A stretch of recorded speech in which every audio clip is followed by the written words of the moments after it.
everyone, namaste and very good day to everyone. I am Janani from Anuradhapura, Sri Lanka. Your host today's program on behalf of the International Association Quality Education.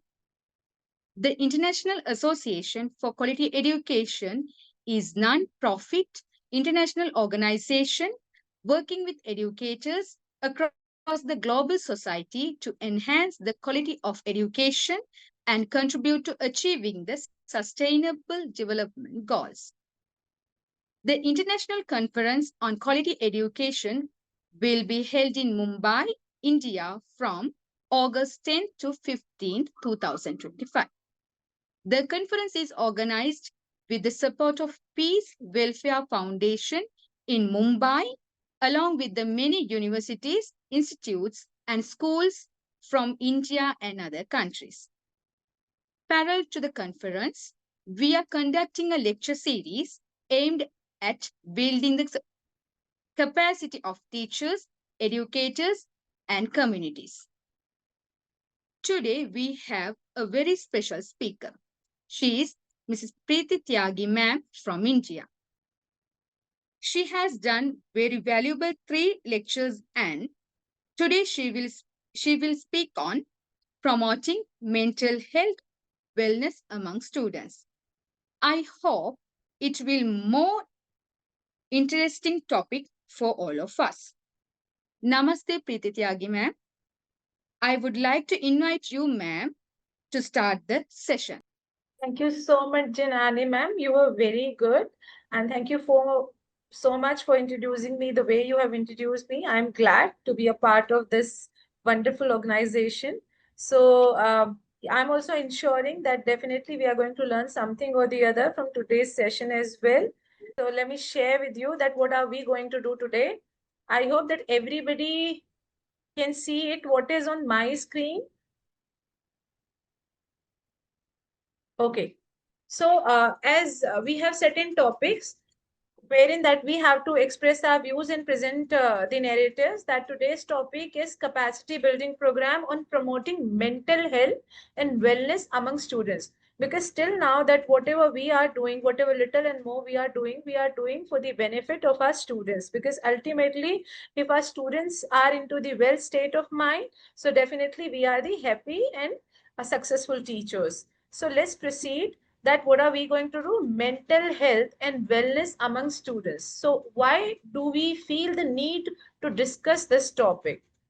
Right, the way physical health is needed to us, the kind of hard work that we put in maintaining our physical health, the kind of hard work that we put in sustaining our mental health, and taking care of our skin in the similar manner, that we need to put utmost attention to our mental health. If we have a strong and sound mental health, so definitely that whatever we aim at, whatever we target to, we are going to achieve it. So when it comes to our students, so students are into a very fragile situation. They are so vulnerable that if anything goes beyond their expectation and we are not addressing it, so they are going to be the victim of it the entire life. So let's discuss that what are the causes that we need to handle with, and we need to handle with utmost care. Because if you can remember that I said it into my earlier presentations as well, that we are not the teachers anymore. In fact, we are the parents to them, we are the friends to them, we are the peers to them, so we are everything to them. So we cannot leave our students right on the taking care of their parents only. We are the ones that will be taking care for them. So let's start. What makes you feel low? What makes our student feel low? Why couldn't they pay attention? Why couldn't they be interested in doing something, learning and educating themselves? So what are the causes that they feel so low? So I'm not sure enough that whether you would be able to hear that video which I am going to play. Kamal sir, please let me know that if it is heard by you or not. I am just playing a video. Is it audible to you? I am stopping you for a while. Like, can you hear, sir?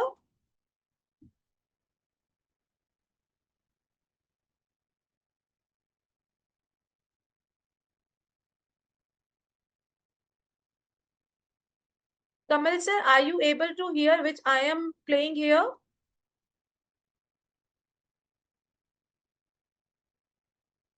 Akshita ma'am, can you hear? No, ma'am, it's not You audible. can't. So there, no worries. So there is a video which talks about the importance of mental health. Since that you people cannot hear this video, so there is no point of playing it. So let's straight away move to the objectives. That what are the objectives of today's session? Why are we going to learn it? Why are we going to be together in this pursuit? So objectives, basically the purpose. So importance of mental health and well-being. We are going to know what exactly the importance, how important mental health and well-being is. Mental health in school, how could we sustain the mental health in our schools? Because generally that we hardly care how the child is feeling in school, but now we should be very very mindful how a child is feeling in the school. We should be equally attentive in taking care of his or her mental health in school. Teachers well-being, simultaneously it is equally important. If the teachers are in best shape, if the teacher are in best mental shape, they are going to take care of their students. So not only the students, that we have to take care the teachers as well. Now, what is the role of a school counselor? I don't know whether this practice is prevalent in Sri Lanka or not, but there is a practice in India that each and every school always and ensures that school has a counselor, wherein the school, whenever the child needs a counseling, the school can refer that child to the school counseling. Anytime the school counselor can be called for the counseling. Role of a special educators. Now since the right of education is being provided to everyone, school has the school special educators as well, because they are well trained into their subjects, that this is how that they can very well understand the child who needs the special care. That we'll be talking further, that what sort of a problem a child can have, that how could we recognize that child belongs to the special needs. So now risk factor of mental health condition. Now when we talk about the mental health, this is a very, I would say, the fragile topic and the vulnerable topic, that I don't know that how people or maybe the parents can take it. Some parents will not like that their child is treated as a special child. They'll say no, my child is quite okay, I want my child to be treated the way the other children are treated. So there are always risks. Even sometimes the way we talk to the child will not like it. He will see that I am being targeted. So this is a kind of a very soft matter, and we need to be equally equipped in handling that matter. So adolescence, the charm and the challenges. This is a very beautiful period in humans' life, but still it has certain challenges. The kind of charm that adolescent period has, so it is it's with certain challenges as well. So these challenges are to be handled and handled with care. Post pandemic effects, you all would be agree that after the corona, the entire world is still grappling with the kind of consequences that it put on the today's generation. Earlier the children were not very much attached to the mobile screens, but nowadays it has become very hard to keep the mobile phone and the screens away from them. So that is a kind of post pandemic effect. And certainly not only this habit is harming their mental being, but their academics as well. So what's the solution? We can't keep calm by saying that my child is not listening to me and the students are not listening. There must be certain solutions to it. So basically these are the learning object, why we have to continue with today's session. What are the things that we are going to learn? What are the challenges that we are going to be aware of? So these are the objectives. So because as I told you, if the objectives are clear, so we are going to make the better strategy and the better action plan tool. So what is prevailing? When I say the mental health, when I say the well-being, what are the challenges that are causing around this mental state? Child expectations. Nowadays, if I'll talk about the Gen Z, They are very smart. They are very, very smart. They have their own expectations, and they don't know how to deal with the failure. The most challenging thing nowadays that we all are grappling with, we all are facing with, the children do not understand that how to deal with the failure. They all want success. They all want successes in their life. If they are failed, they try to put blame on themselves, on the situation, on the parents, on the schools, and everything around them. They do not know, just to have a very strong success, they need to be failed. Because until unless they are failed, which is the fundamental requirement and necessary change for them, they won't be able to understand the meaning of a sustained success. Because that is very basic. Everyone has to fail sooner or later. If they'll not understand into their formative years, they are going to be failed once they are grown up. But that time they won't be able to handle it. So this is the time where we need to make them understand the value of failure. But still, this is a challenge. So we are just talking about this challenge. Financial constraint. Nowadays, the children are very, very ambitious. If you see around yourself, they want everything. They want everything which has been provided to their peers.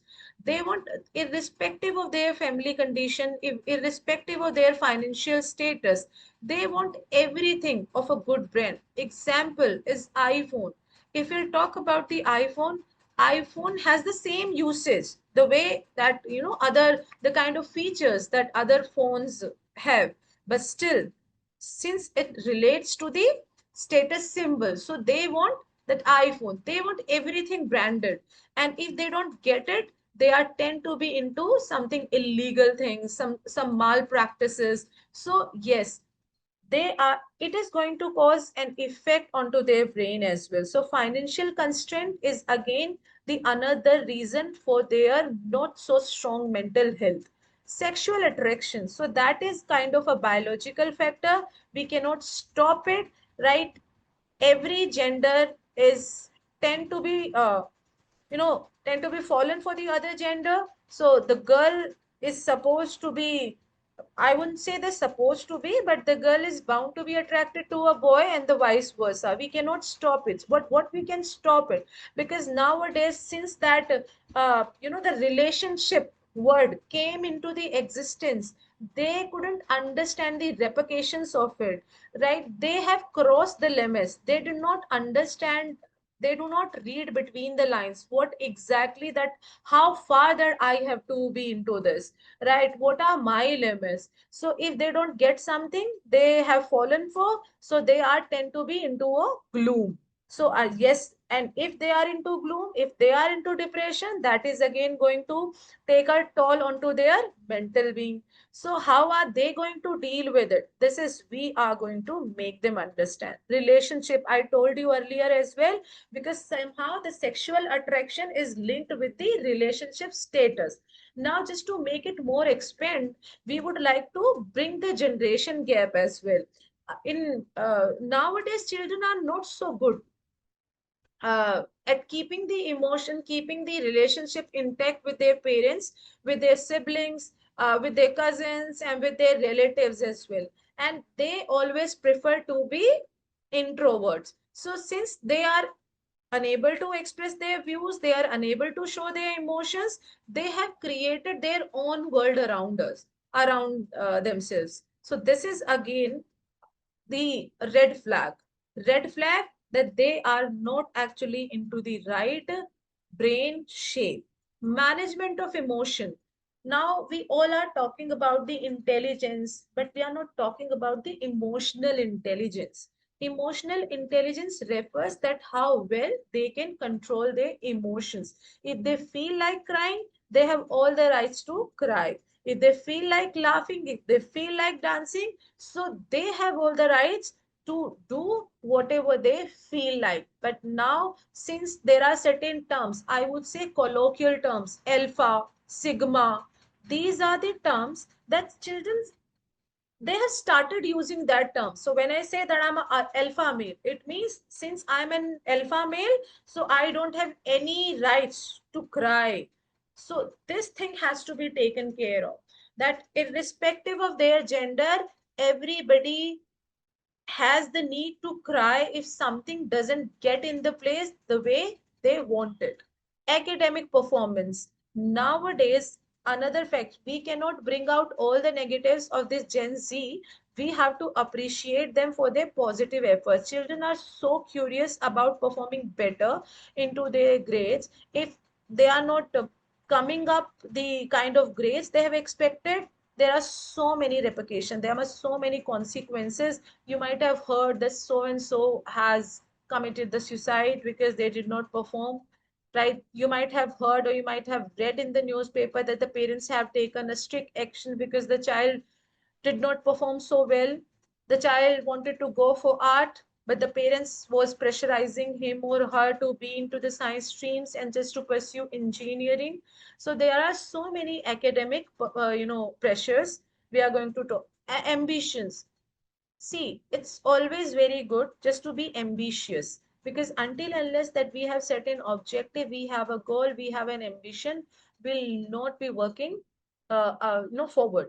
And hence, there is no point to be at the same point. There is no point to be still, that we are made to progress. But, over ambitious is a problem. I am I have my aim, I have my goal, I'm pursuing my goal, right? On the way, I met some challenges, I'll meet some failures. That's pretty okay because that's the path and I'm just following it. Aspiration. My aspirations are high, but not above the sky, not beyond my understanding. So I have to keep certain aspirations and ambitions which are manageable, which are attainable. It's not something that every time that I will have to be into a virtual mode wherein that I am dreaming and doing nothing. Career is definitely important, but not important more than the mental health.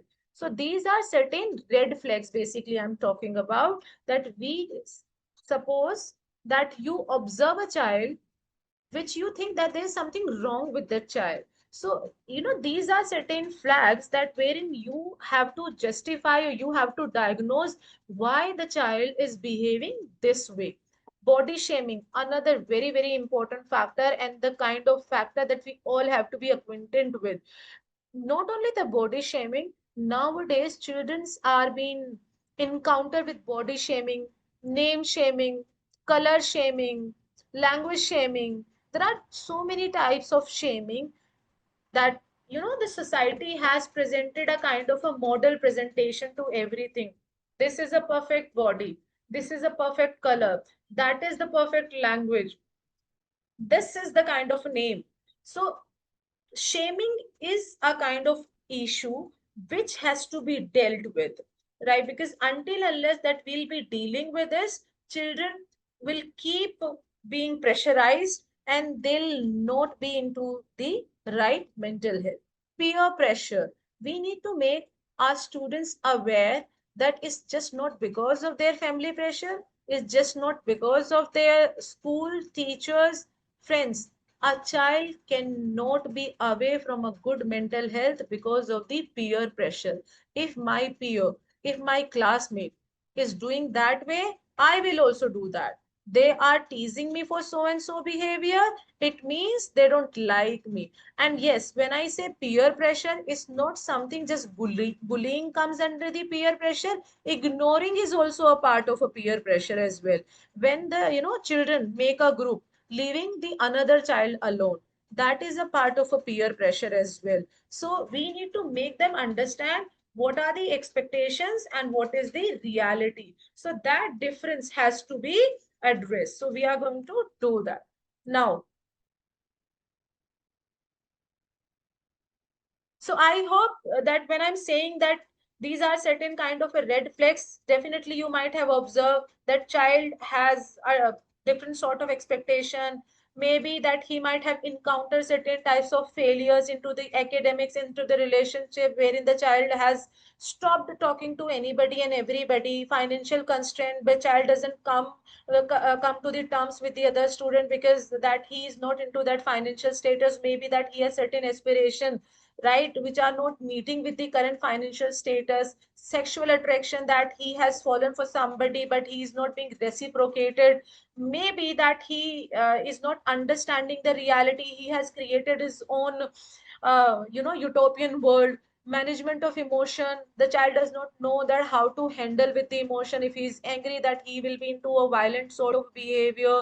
Academic performance, that he is not coming up with the kind of expectation that the teachers and the parents have set for him. Ambition, aspiration. So ultimately goal is either the ambition, aspiration, career problem, body shaming, name shaming, color shaming, caste shaming, language shaming. There are so many shamings. Oh, just because of the peer pressure. So ourselves, we ourselves are going to handle this. Now, common emotional difficulty we might face. So what are the repercussions of all these problems when I say? And yes. How does a good mental health look like? If I am to bifurcate, because I talked about that there are certain red flags. So let's talk about what are certain green flags, what are the positives, what are the best shapes that we can understand that the child is in perfect shape.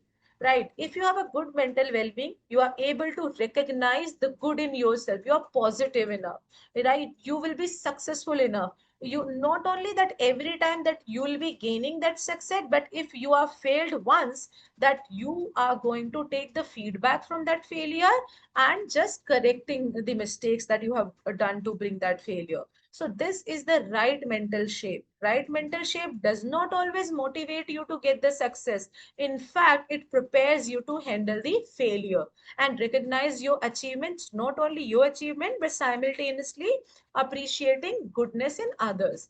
Feel and express a range of emotions. It's not always like that you are sigma and alpha male, you are a male, you are a woman. Women is always supposed to take care of the family. So this is how the emotions are to be controlled. No. And the male is not supposed to cry in front of the people. That is again a wrong, I would say, the narrative and typical stereotypical behavior.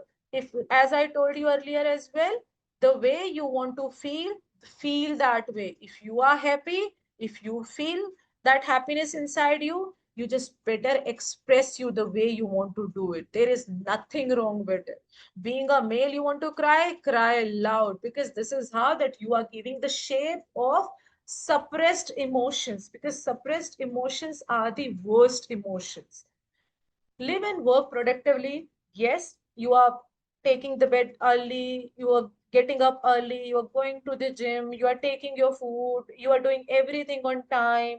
You know what is, and you know who is who, what are the things required to do at the workstations, at the home. Cope up with the stress of daily life. See, I cannot say that everybody has a bed of roses. Nobody has problems into their life. We different people with different headaches, right? Maybe the reason for these problems could be different, but the everybody has something or the other into their life which is pushing them back. Doesn't mean that we'll stop living. So you must make the child understand that everybody has that stress, but they need to understand how to deal with that stress. Reason could be different, but the feelings are same. And what are the feelings? Wherein we don't feel like moving ahead, we don't feel like talking to somebody, but still we talk with people, we work. Manage times of change and uncertainty. You might have observed, only not among the students but among the other people as well, that people are very resistant to change and uncertainty. They don't like the changes in life, but they forget the very fundamental rule of this universe, that change is the only constant thing in this world. So they have to prepare themselves for every sort of a change. And even sometimes the change, if there is no change into their life, they won't be progressing. So if they want to be progressive, they need to accept and embrace the changes into their life. Yes. Now, how are we going to deal with? What are we going to do? Being a teacher, what are my responsibilities? How could I, being associated in handling those emotions and just bringing the good self among our students? What I can do? This is the kind of a question that we all are thinking about. Okay. Now, teacher can deal what he can deal himself or herself. Issue like subject specific difficulties and bullying. If some sort of a behavior is happening inside the class, inside the school, or maybe the peers pressure, they are subjected to the peer pressure, teacher can deal with this. Definitely here, teacher need to understand everybody. Teacher need to make the entire class understand the consequences of bullying, wherein, because until unless all the students are aware that how immoral this is, they won't be able to understand that, understand the importance not to continue with it. Because see, if there is a case between two students only and they are thinking, okay, I have you know I have pacified the situation and situation is under control. Tomorrow, some more student will come up with the same problem. So that's better if we will aware the entire school against it. See, time and again, there are certain topics to be discussed, right? Before the students, this is that, and these are the consequences. Because knowing is the first step of handling anything. The main problem is that our children do not understand, is that really a problem? They consider it as a fun.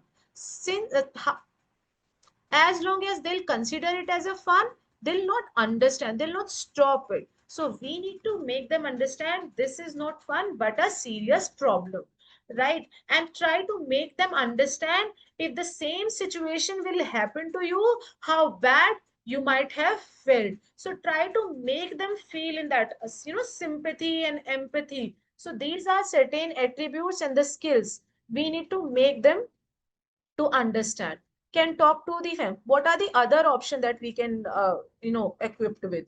We can talk to the family member. If we see certain physical symptoms, there are certain problems, and you see that mere advising them and just counseling them is not going to help these children. So you better talk to the family member and tell them certain physical symptoms, and ask them the how the home environment, if the home environment is the cause of this problem, so advise them change the home. Because many a time nowadays, most children are living into a broken families. We don't understand that how badly it is shaping their minds. I am not going to comment that what is the reason of these broken family, but what we can do it, we can try to minimize the impact on our children. And how are we going to do that? Just make the parents aware, kindly talk maximum to your child or to your children, and make them feel at home always. No matter that you are living separately, you are living inside the house, but try to talk to your children maximum. Can refer to a counselor. If you see that now mere talking is not going to help you, you just better seek the help of a well trained counselor, right? And if you are unable to do it, I told you into my previous presentation as well, there is always a hierarchy. If you are unable to handle it, try and contact to the parents. If you are not getting any solution from there, you just better talk to your counselor. If the counselor is again helpless, you just better let your management know this is the case. Now it is up to the management that how the management is going to handle this situation. And definitely I'm quite sure at 90% of the time management will also go through this loop. Now, what are the other strategy?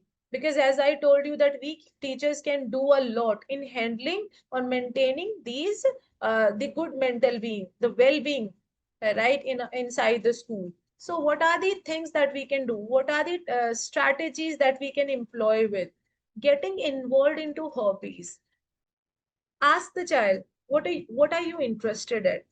Many a time they will tell you the interest area, because somehow they are unable to pursue that interest area at their homes, and that is how they are seeking it to pursue into the school. So you just better ask, what are your hobbies? And child will come up. Most of the time they'll come up with sort of a drawing or the dancing, or maybe just playing some musical instrument.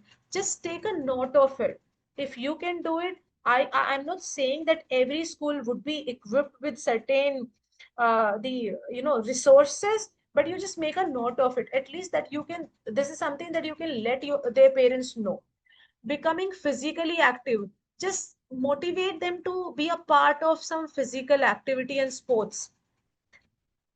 If their physical body is tired, it means their mental body will be sharp. And mindfulness and relaxation, ask them to be quiet for a while and just let them to think that what they want to think. It's not about just you have to motivate them to think something past incident. Never say that they have to remember the past incidents. No, ask them to remember what they feel like. If they wanted to be associated with somebody, that how do you feel like? Suppose they wanted to buy something, ask them to assume that you have bought it. How are you feeling it? So they'll be happy, they'll have a smile. I would like to quote an anecdote here. 2 to 3 years back, uh, you know, Miss Universe, I just watched an interview of a Miss Universe, and she is from India only, Manushi Chiller. So she was talking about certain strategies. So one day, the question was just like that. She said it that when I was preparing for the Miss Universe pageant, right, I was told to take care of my mental health, my physical health. But since we were doing so much, I couldn't get much time to train my mental health. So my yoga guru asked me to smile 1500 times in a day. Smile, not laugh, only smile. So generally this question can come up without reason. How could we smile? So she asked the same question, as obvious it was, and the yoga guru answered, you have to simply smile without thinking. There is a reason to smile and there is no. So please have that practice into your school with junior, senior, and the play kids as well. They need to smile for 5 minutes at least without any reason. And yes, if they will smile 1, 2, 3 to 4 times, there would be a time that they will end up laughing it. They'll surely laugh. So this way, you are making their mental health healthy. Just adopt that practice. This is very good, because I sometimes that when I feel that I'm a little bit uh, tired, so how this is how that I keep calm my brain. Now, what is stress? The most overarching words of this generation, and not only specific to any country, but in the entire world. Stress is so used word that even a child knows what does it stand for. If the child will not get which he aims, he'll say that I'm stressed. If the child will not, will not have his own ways, he is stressed. Not only a child, even we at that age, if something is not coming the way we intended, we are stressed. So this is one of the most widely used words in the entire world. So what are the reasons that why do we feel that we are stressed? So let's talk about anxiety. So stress is basically the culmination of certain symptoms. When these certain symptoms happen, we call that we are stressed. But if we'll talk about the individual symptoms, so there are certain symptoms. Anxiety. We all know what anxiety is. When without any reason that we feel depressed, we don't feel into the right mental zone, we don't feel like doing something, we don't feel like talking something, we don't feel like eating, we don't feel like watching anything, we don't feel like reading. So these all things come under anxiety, and anxiety further converts into stress. So anxiety is one of the symptoms. Now phobias, right? We do have certain phobias in our life. Phobias is a kind of a, I would say, paranoia. It's a fear. Into a layman language, if I am to sum up, it's a kind of a fear, like when we are scared for doing something without of any reason. We don't have something solid reason for not doing it, right? But we are simply afraid of doing, we are simply afraid of initiating something. So that is a kind of a paranoia. Everybody has it in some shape or the other. We do have different kind of phobias, and so do our children. So we need to recognize what sort of a phobia a so and so child has. So we need to recognize phobia. If we are phobic, we are paranoid, that is again a very fundamental part of being stressed. Now PTSD.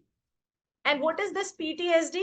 A mental health condition which is triggered by some traumatic event, post traumatic event, basically. Something I would say not so pleasant had happened with somebody, and now what happened that whenever they see a certain kind of a situation into their life, right, they start feeling like sweating, they start feeling traumatic. So this is how that they have that mental health condition, right, wherein they do not cope up with this situation which they might have encountered once, but every now and then they feel the sensation of that particular situation. So we need to, and how are you going to recognize it? If something of that sort happens, you have to better talk to the parents, you have to better talk to the counselor and special educator. So this is the case. But being a teacher, because in India we do that practice wherein we keep the record of everything of that sort. We ask from the parents, we have a form to be filled by the parents if the child has so and so, particularly that sort of a post traumatic condition. Obsessive compulsive disorder, what it is? OCD. You might have heard that acronym OCD. The child is a patient of OCD, the man is a patient of OCD. What exactly that OCD is? Unwanted and continuous thoughts, baseless thoughts, right? Virtual thoughts, I would say. And the fragments of our own creation. So when we, you might have seen, you might have observed, there are so many people, they are always tense without any reason. Sir, certain students have always frowning onto their foreheads, and if you ask the reason, they don't have any reason to it. So do not take this is something not to be bothered about, but on the contrary, this is something to be bothered about. This could be a part of the OCD. When the child doesn't understand what is causing him or her a problem, right? He doesn't name it because he doesn't know it. Even we couldn't name it because we also do not know. That was the main purpose for today's presentation, that these are certain red flags that we need to be acquainted with. If we ourselves are aware, that definitely that's how that we are going to pick among our kids, and that is how we are going to ensure a healthy and safe place, right, for our students. Now, bipolar disorder, this is again a very common phenomena in today's generation, right? You might have heard bipolar disorder. What it is? We have mood swings. You cannot predict the behavior of the person, of the child. Sometimes he's very happy, but at the other moment he's so volatile, he's so hostile to other kids. What it is? Because if we talk about a person who is in the right mental shape, we have certain time to process certain emotions. See, I'm happy this time, and if something unpleasant happens to me, it will take a certain minutes or maybe certain seconds to be converted into that zone. But if I'll talk about bipolar disorder, you cannot predict that how long it will take, right, to see them into a different zone. So if you see a child that who is continuously into the mood swings process, it means child may or may not be a victim of bipolar disorder, but you have to take note of it, right? Because certain many a time it happens, if we do not take care of certain red flags, ultimately the school is uh, this school is the one that which has to face the consequences from the parents and consequences from the government as well. So that is how that we all are being in the process to be aware of that what can cause problem to us and to our school, and most importantly to the students, because ultimately we are here just because of our students. Personality disorder again is a very much part of this OCD and the bipolar. If these two things are to be combined together, it will result as a personality disorder. They don't know how to think, how to act, and how to speak and how to write. So all the things are combining into the personality disorder. Now, you have recognized, I told you into the other slide, if you can remember, right? These are certain techniques that we can initiate with, wherein that we'll be involving our students, will be involving the person into the different hobbies, that we'll be asking what are the hobbies, that on what activity that he or she is interested at, becoming just motivate the child into being a physical sport, mindfulness, wherein we are referring to the meditation, and asking and pursuing the persuading the parents to look for the counseling and therapy. Open communication, when I say open communication, it means that's again a very I would say very smart way of communication, that we have to begin the conversation without letting the know without letting the child know what we are going to bring out of his conversation. Because if the child will feel it, will sense it, that I am trying to bring out something abnormalities right out of his behavior, he might not be so open to us. So we have to be very very witty, simultaneously expert in bringing out what we are looking for. And how it is going to be happen? Through the open communication. When we are little bit emotional to that child, we are not behaving as the stereotypical teachers behave, but we are behaving as if the real and the fast friends to him. So this is how that we have to give way to the open communication. Please forget about this stereotypical and ancient way of handling with the teachers. Nowadays students are not into that zone wherein they can take up that personality. In fact, they are open up to the teachers who are personal to them. But since we are the mature one, so we always have to maintain that boundary. Assertiveness. What is assertiveness? You might have seen or you might have observed, a child is so good at studies, but when it comes to expressing, he's not that good. And if the problem is constant and continuous, it means that it can trigger to some abnormalities. This is how that you have to be attentive and you have to be focused and simultaneously regular enough to notice that. Time management. Give them certain task and ask their parents to give them certain task uh, with the time bound activity, which is called TAT, turnaround time, wherein the child, in that way, child will bring and put the brain together to complete that activity in that given time frame. So that way he will be able to manage the time, and automatically he'll be good at that skill as well. So now let's proceed.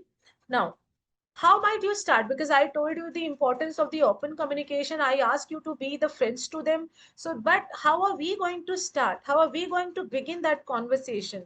So show your support. First of all, you cannot, out of blue that you are going to that child and saying, okay, let's be a friend today and let's talk about why do you do so? Why do you behave so? And the child will be open up to you and he or she will tell you the entire problem. No, it's not going to happen. Let's come to the reality. Child will be looking for your constant support, continuous support. And for the time being, first of all, that you have to earn his or her trust by showing the support. If the child doesn't write the way you want him or her to write it, give him help, don't scold him.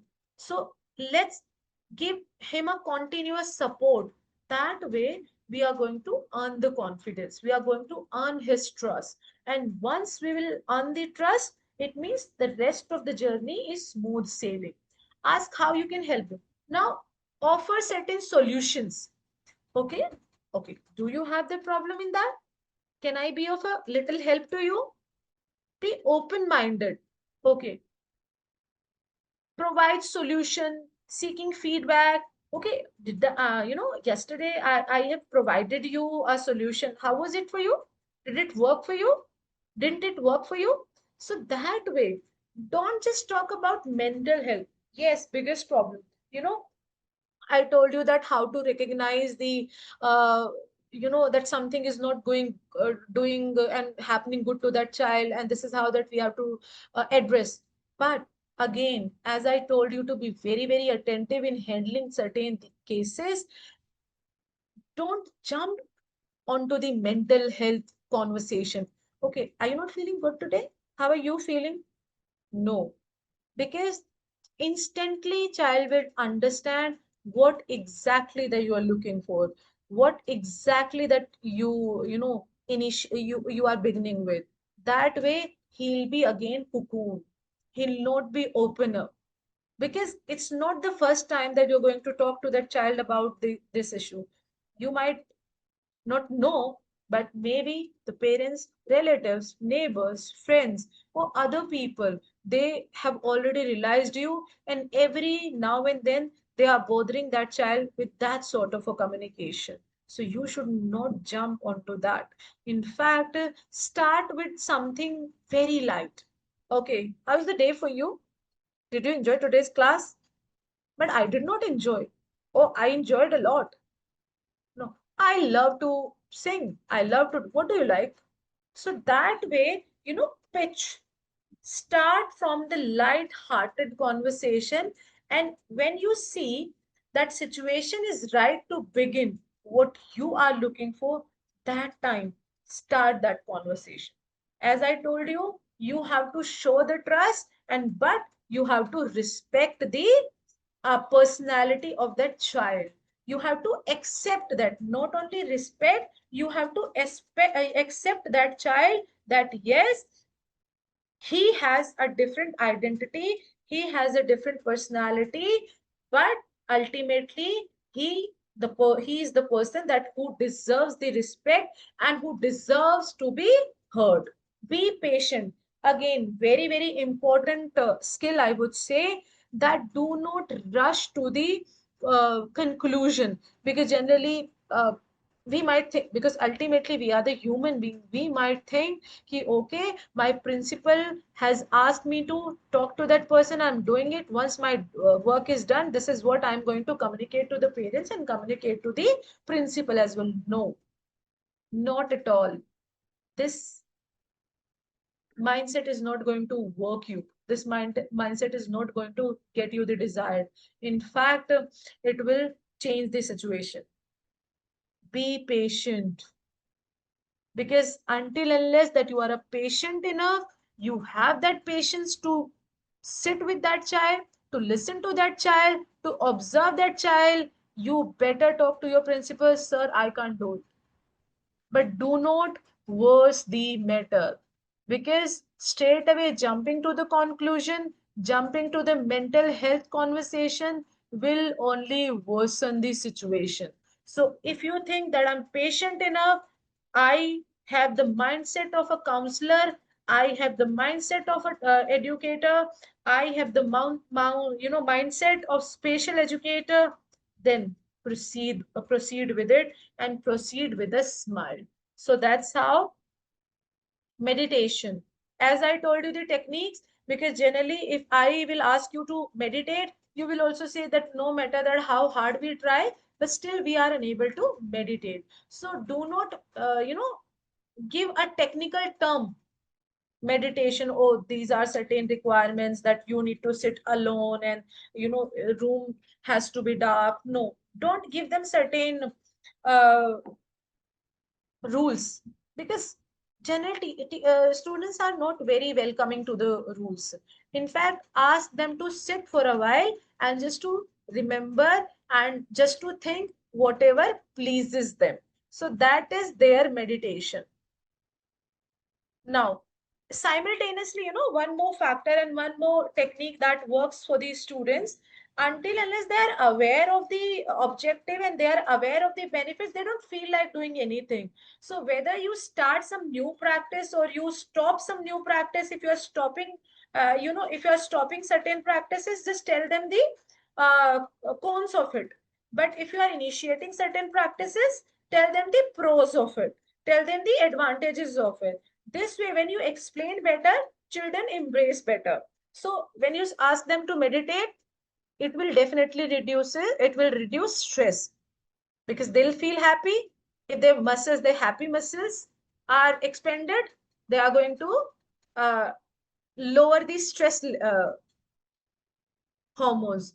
Control anxiety. If stress is controlled, anxiety is always controlled. Promote mental health. Enhance self awareness. What is the biggest advantage of meditation? When they'll imagine something which pleases them, right?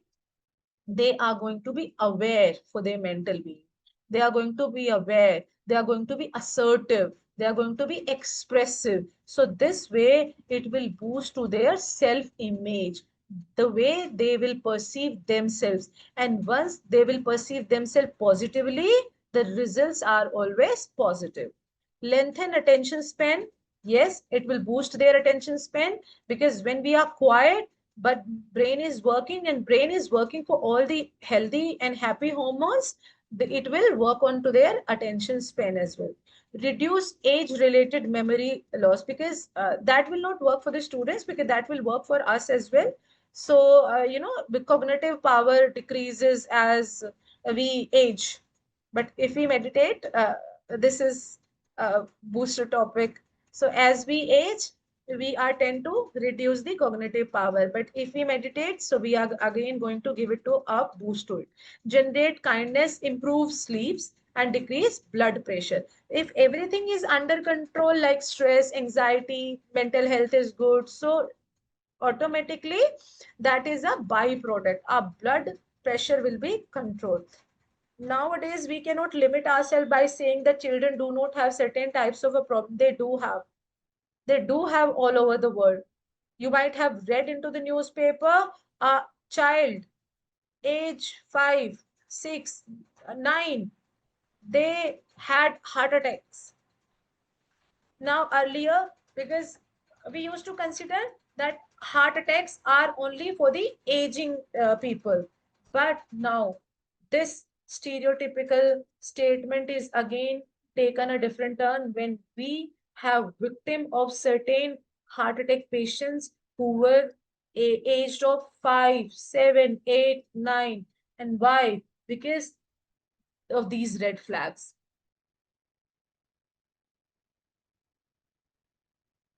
Yes. So what is that care model? We have to adopt that care model. Talking mental health, and what is care model? Care. C stands for creating awareness, the way we are doing it. So we are adopting that care model actually. So you may have the boards hanging in your classrooms wherein this care model is reflected. Not only you, but the parents will also read it and they'll understand it. So what is care model? C, creating awareness about mental health in the students. So where this is how that you can take up a workshop for the parents as well, not only the students, but you can have the workshop wherein that you are inviting the parents and you are letting them know what exactly are the red flags, how they can recognize, how they can work with the teachers and school together to make their child a conclusive student. So creating awareness. So awareness is for us, awareness is for children, and awareness for the parents and society at large. So A, addressing the importance of mental health in school. Now, knowing is not the solution only. Knowing is undoubtedly a first step, but not all the steps. Second step is addressing. We know what it is, but we have to address that issue. As I told you, and I'm repeating that statement again, that majority of the time of a child is being spent in the school. So it means it becomes a moral ethical duty to address certain issues which are connected to the which are associated to the students. So addressing the importance of mental health in schools. So once we are done with this presentation, and if you are going to apply this into your schools, so that is a. It means that you have started addressing the importance of mental health. Now, R stands for redefining the roles and responsibility of the stakeholders. Who are the stakeholders, by the way? We all are the stakeholders, right? Me, you, parents, teacher, government, and society, and the world at large. We all are the stakeholder because we are not working. The children as the students only, but we are dealing with the future policy makers, right? So in that way, we have to think our roles. We have to redefine the responsibility and roles, because earlier teachers were only meant to impart the education or to complete the syllabus which was prescribed to them. But nowadays, if we are not that educator who can be their friend, who can be their parents, who can be their buddy, and who can be their motivator, who can be their guru and everything, it means that we don't have any rights to be a teacher. So we need to understand the duties and the responsibilities are changed, and even parents are equally to be understood about their duties. Their duty is not merely to provide the resources or money to them, or just give them food, give them a house. No, their responsibility is just to be mentally with them, just to share their emotions. Right now, E, elucidating innovative ways and the best practices. Okay, that is also very good that we are creating the awareness about mental health, because earlier, if you can remember, people were not so open up discussing the mental health issues, because they consider it that people will label them as mad, right? So that's how they were very scared that how people are going to treat them if they are thinking to go to some psychologist, right? It means the people will consider you that since I am not into the right mental space, so that's how that I'm going to the psychologist. So but nowadays people are very open up about discussing the problem. The only need is to create more awareness. So awareness, and then address the issue. Then we need to understand our role and responsibility, and once we have understood our role and responsibility, now we have to devise certain ways that how are we going to handle with it. Right. Identify the problem, because ultimately that we are to deal with these students. So we have to identify the problem, and how are we going to identify the problem? I told you that certain ways, if the child is behaving like that, if the child is behaving like that, this is how that we have to identify the problem. This is how we have to let the parents know, let the management know, and let ourselves know that what is the problem, why child is behaving so. Listen to the child problem. If child himself is coming up to you and sharing something, so you just better listen with the patient mindset.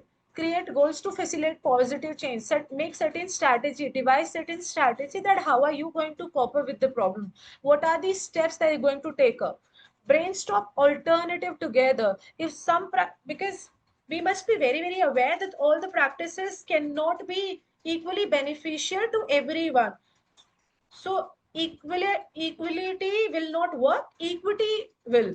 So we have to have certain equitable strategies, wherein depending upon the needs and the requirement of the child, we'll keep on working, designing certain different strategies. Motivate the child to show positive. Not only that we are doing all the bits, simultaneously we have to motivate our child, to to be a partner into that endeavor, that whatever things that we are doing for the child, motivate it in certain way wherein the child will himself embrace those changes and practices.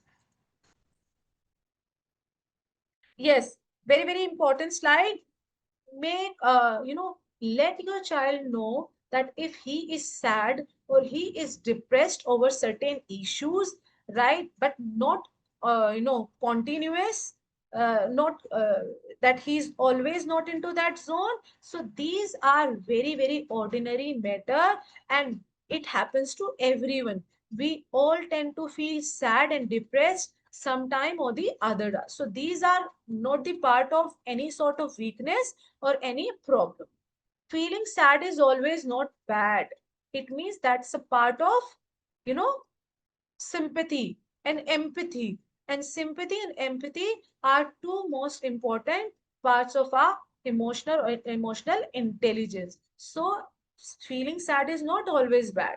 It's okay to talk about failure, death, and suicide, because these are the matter. If we are asking them not to talk about, it means that we are making them illusional, delusional, right? No, we have to make them realistic. And if we are making them realistic, it means that we have to let them talk about these are not the taboo topics. In fact, these are very much present in this world. Until they understand the psychology behind the death and suicide, they don't they understand the consequences. They understand every pros and cons. Not exactly pros, cons, it's always a cons, right? So they will understand. So let them talk about these things as well. These are pretty, I would say, simpler terms. And if we give them the better knowledge to them, rather than letting them to pursue the knowledge by themselves, like if we see the child is mostly talking about death and suicide, so one day take up the child with you and try to quench all the curiosity right in him.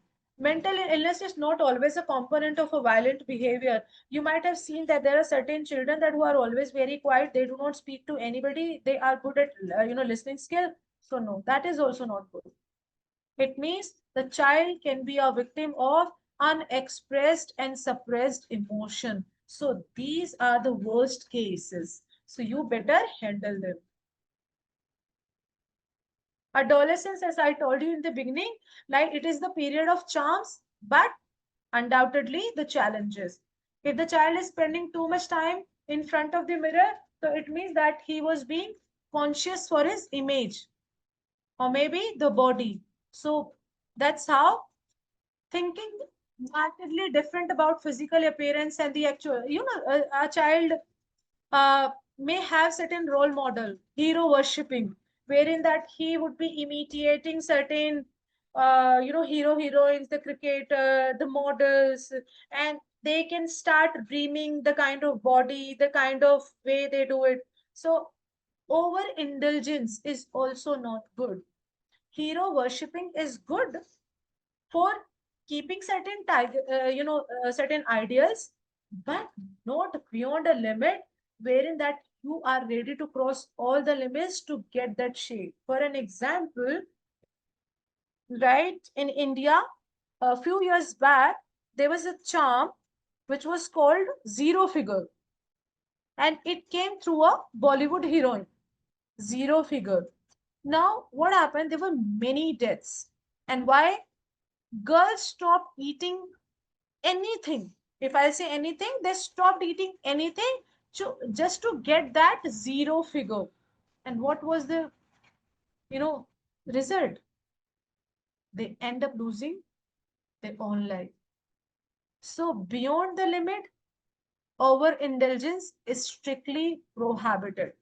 If you are realizing the child is always very conscious, the way he or she looks, what he wears, how does he talk, no, this requires a big no. Let the parents know, right? Constantly comparing body with the social media figures, celebrities, no. Now, what is the role of a special educator and counselor? Definitely, because he's trained in that subject, he know better than we all do. So he'll be bringing out certain strategy, he'll be bringing out certain technicalities, he'll be bringing out, best in that.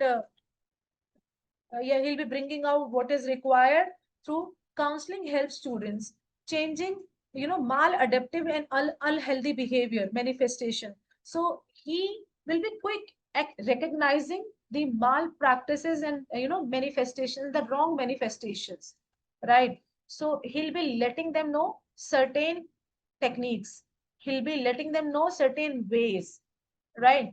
Okay, so this is something.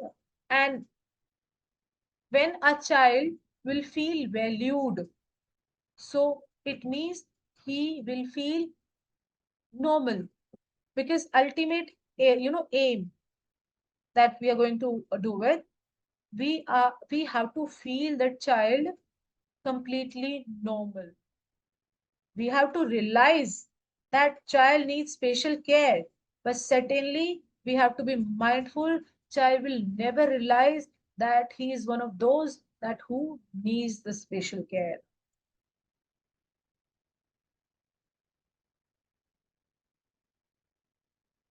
Now, teacher's observation checklist.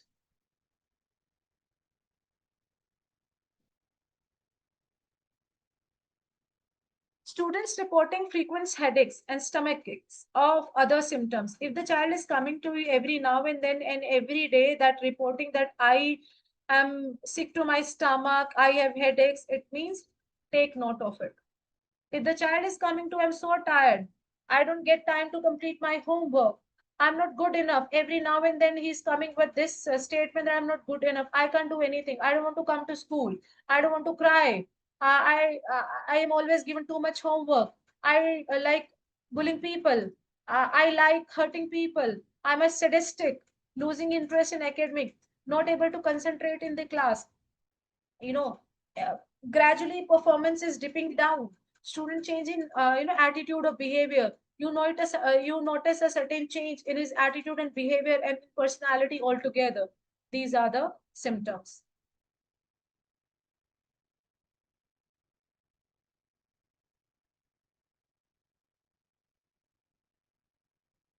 Now, what could be the behavior? See, I'm talking about something, behavioral issues and their impacts.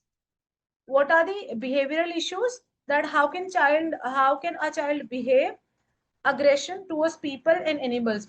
You might have observed or seen certain people who are quite, violent towards other people, and not only other people but to animals as well, right? So much so that they can kill an animal as well.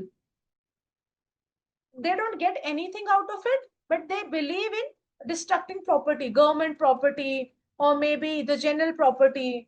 And without any reason, they are involved into malpractices, something illegal practices. If you ask them why did you do so, they don't have any reason to it, right? So these behavioral issues are actually the products when their initial symptoms were not addressed at schools or at the homes.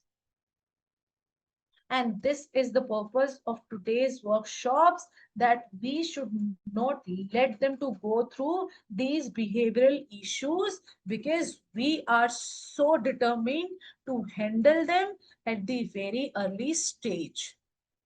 So, serious violation of rules, that's how that they end up being not so ethical citizen of the society and the country and the world at large. Lack of empathy, they are not going to be emotional towards, they are going to be apathetic. They are not going to have any sort of feelings towards anyone, neither for the people nor for the animals. Impaired relationship, they'll not be able to sustain the relationship without any reason. They know that they are causing something not so good to their family. They know that they are not so good at handling this thing, but still they won't be admitting it. So they are always be the, you know, into the constant loop of impairing their relationship with everyone. Functional, they'll not be so good at studies, at business, at jobs. So they'll not be a social creatures anymore. Yes. One more, very, very important, suicide risk. Such kind of a people and such kind of a student are tend to suicide very, very much. And yes, because that's a part of their behavioral changes.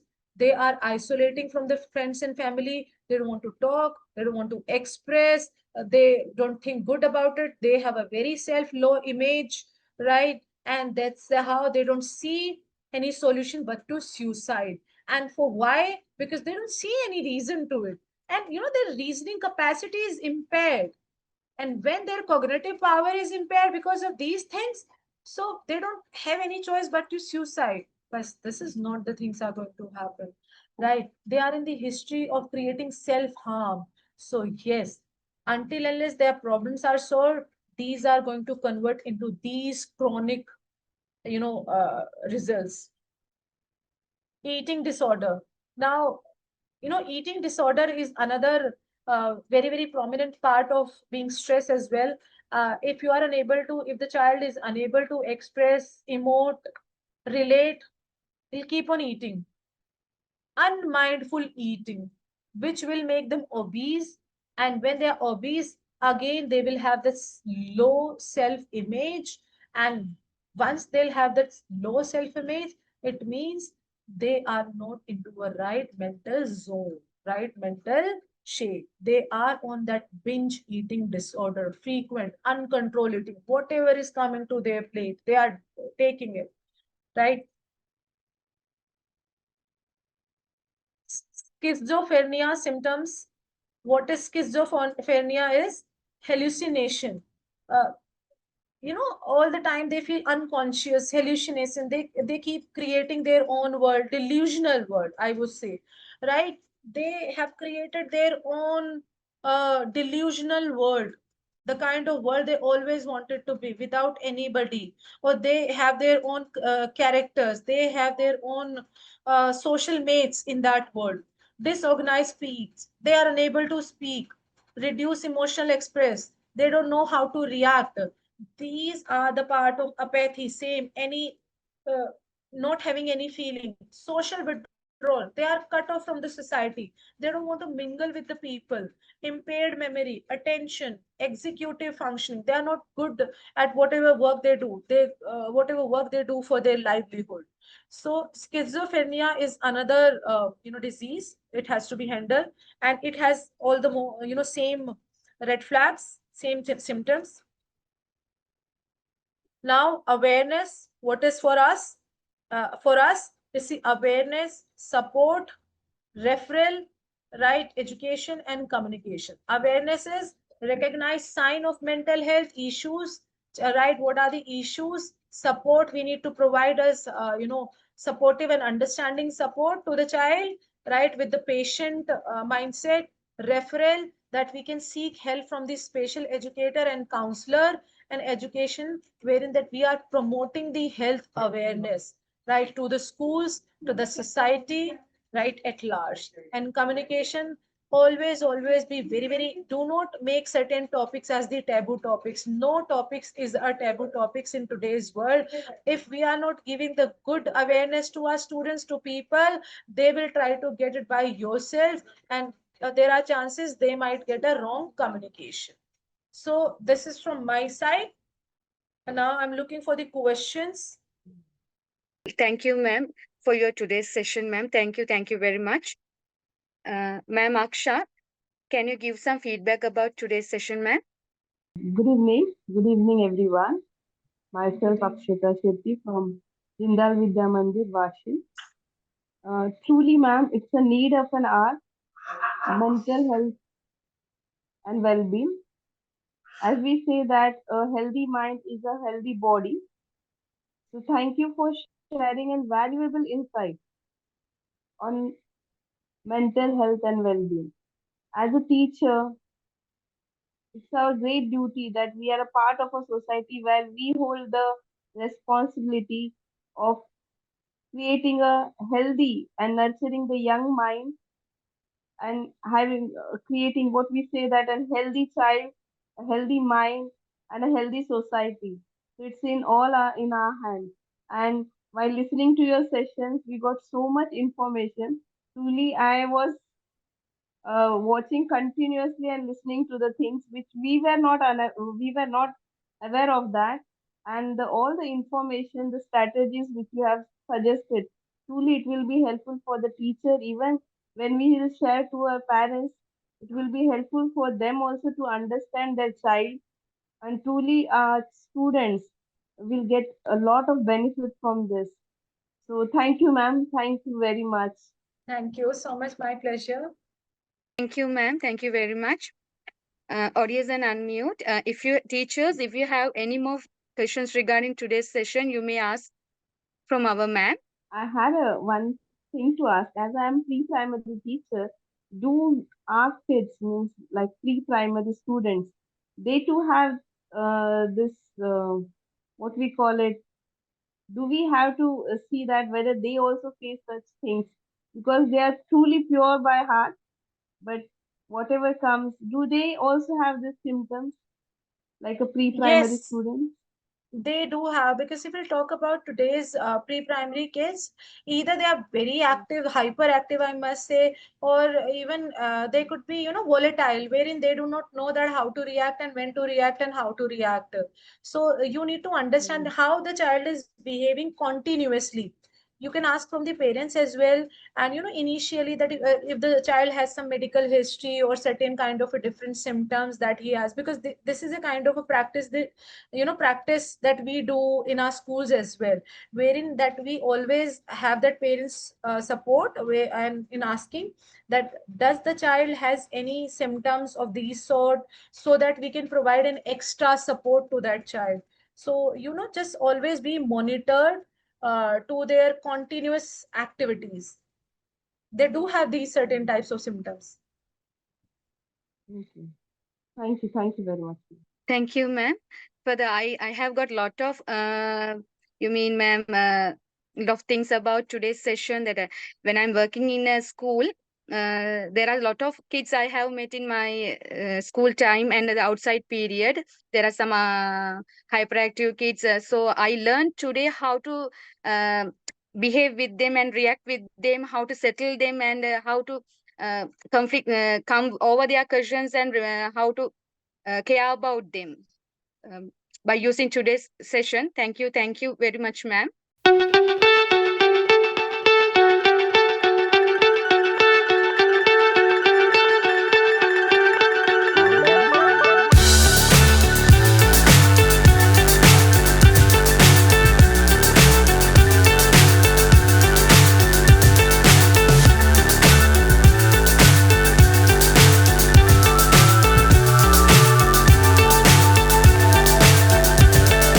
Fly so high, I'm hypnotized.